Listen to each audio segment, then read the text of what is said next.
lepa, upam, da to deluje. Prvič, jaz se počutim tukaj malo nerodno, ker ne vem, kaj vi tukaj pričakujete. Upam, da je iz naslova jasno, da je tema le bolj ali manj čista filozofija. Tako da, če se dolgočasite, je to vaš problem. Ne moj. Drugič, pač zadovoljen sem, da sem tukaj. Zakaj? Ker se spomnim, pred desetletjem ali malo več, a ni bila to prvo neka veletrgovina, potem so skušali narediti neki višjeslojni nakupovalni center.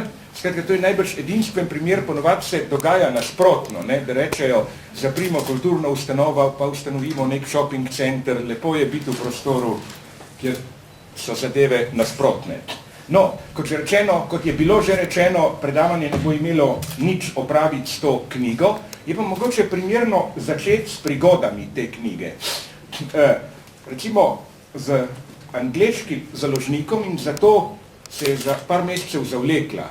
Je skoraj vse razpadlo, ne z angleškim, z ameriškim, Picador, ki poanta tega, kar bom zdaj rekel, ima to vezo z nasiljem, da se tiče knjige o nasilju in da o neki vrsti nasilja priča.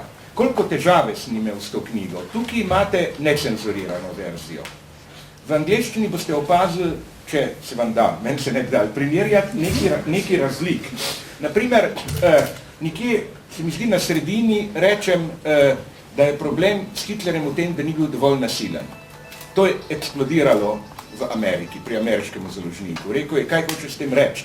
A da Hitler, ki je bil žid seveda, a še teh par nas je preživelo, bi moral ubiti, ali kaj. Potem sem mu lepo razložil, v čem je stvar, da je natanko nasprotno, da to, s čimer imamo opraviti danes, je odklanjanje Hitlerja, ki je pa prefinjena afirmacija, ki je navidezno vrednostno odklanjanje, ki pa izda neko fascinacijo. In prav kot primer v knjigi imam slovensko-hrvaške smučarje. Ne vem, če se spomnite, pred kakimi 2 leti je kar naenkrat bila moda, prvo je začel tisti nesrečni Kostelić, ali kaj, ne? Ko je bil nekoč vprašan, kako je pripravljen, je rekel, tako kot Wehrmacht, 21. junija zvečer, ne?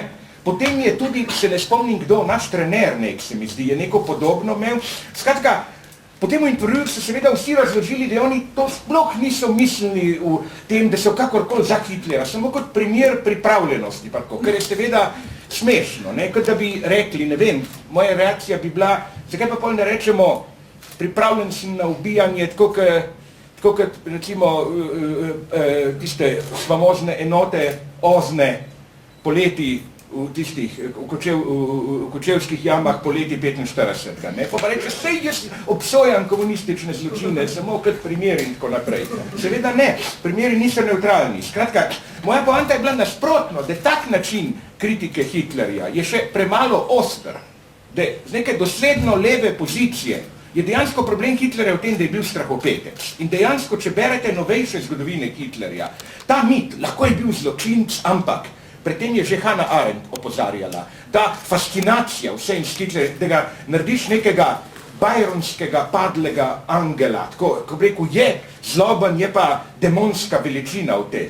Lahko, to ni bil Hitler in če smem zlobno reči, če še koga iščemo, ki je bližje temu, je to nažalost Stalin leta 1929. To je bil, celo kot zločin, bom rekel, če tako rečete hujše. Stalin je dejansko skušal to narediti, kar je poudarjam, grozljiv zločin, zarezati v družbeno telo, dejansko zničiti, ukiniti kot razred, nek cel razred kmete, ki so bili 80%.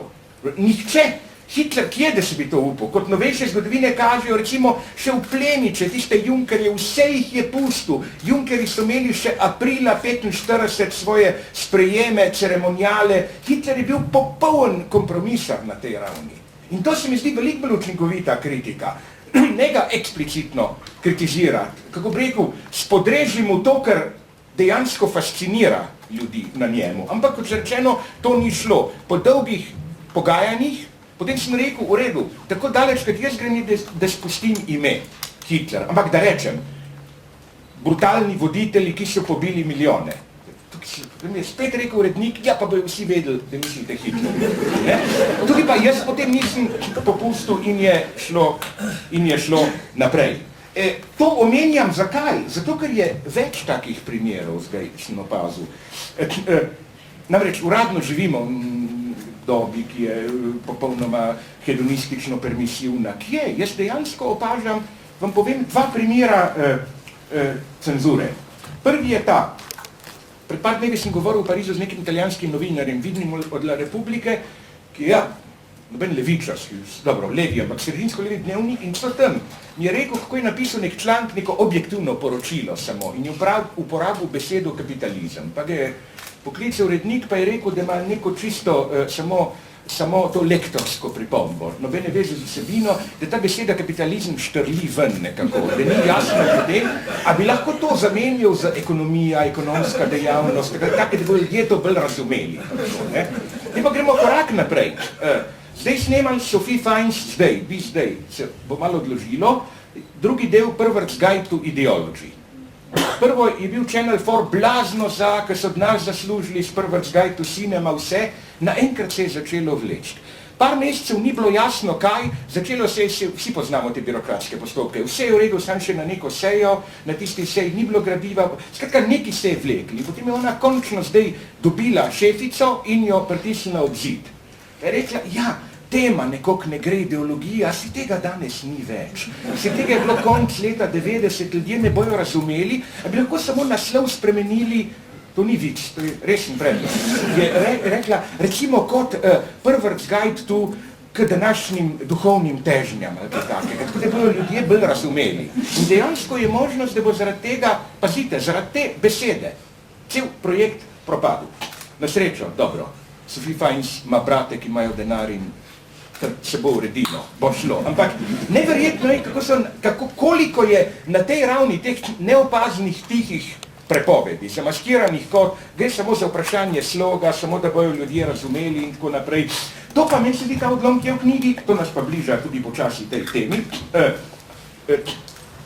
Še en primer se mi je zgodil. Le Nouvel Observateur me je prosil za nek komentar ob teh napadih, ki ga je potem objavil cenzuriranega Liberation dnevnik, ob teh napadih na Badiujevo, no, knjigo Ti Circonstance 3, ker hkrati je šla knjiga Eric Marti, neki pol Lakanovč, pol ne vem kaj, izjemno oster napad na Badiuja, čisto osebna diskreditacija, ne samo da je antisemit, čeprav beseda ni uporabljena, ampak skratka, da je popoln kreten, dobesedno, da filozofov ne razume nič. In neka prijazna novinarka, ki je na moji strani, če nekako rečem, me je vprašala, pa ni šlo. Sem jo vprašal, kaj je, pravi, ponoreli so v redakciji.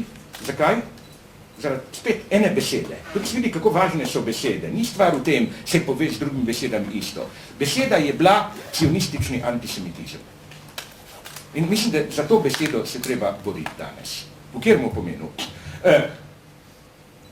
Da ne boste narobe razumeli, jaz se radikalno ne strinjam, zato se čedaj bolj kregam z angleškimi in francoskimi nekimi levičari, ki grejo na to finto. To je po mojem sramotna taktika. Da je seveda holokaust grozna stvar, ampak v današnjem trenutku pa le država Izrael dela grozne stvari s Palestinci in zato treba razumeti, ne preveč poudarjati antisemitizma. Nekako sramotno tiho iti preko tega, pa ne preveč napadati Arabce, si oni itak v resnici ne mislijo, ko napadejo Žide, mislijo samo sionistično-ameriški imperializem. Dobro, prvo vprašanje je, če to mislijo, zakaj tega ne rečejo, kako bi rekel. Ker se da tudi dokazati, da z neko marksistično analizo, da je Hitler tudi ni mislil Židov, kako bi rekel. On je mislil v bistvu samo, ne vem, ta kapitalistični nered in tako naprej.